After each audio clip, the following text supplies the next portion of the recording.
नमस्कार दोस्तों, आप सब देख रहे हैं टॉप बिहार न्यूज चैनल में। आपके साथ हूँ आपका भाई संजीव कुमार शुक्ला।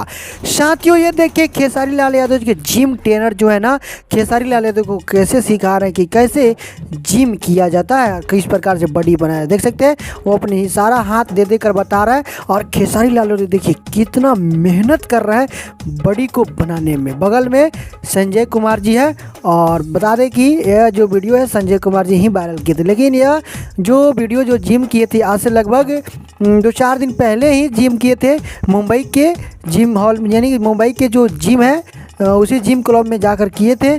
और ये तुरंत अभी वायरल किए है, अभी वीडियो बनाकर तो मैं आप सभी को दिखा रहा हूँ। तो साथियों, खेसारी लाल तो देख सकते हैं कितना बॉडी बनाने में मेहनत करते हैं, और किस तरह अपने चेहरा के एक्सप्रेशन देख सकते हैं कि किस तरह चेहरा के एक्सप्रेशन है उनका जो बॉडी बनाते समय। तो साथियों, ये अपडेट था आप सभी को कैसा लगा हमें कमेंट बॉक्स में जरूर देगा।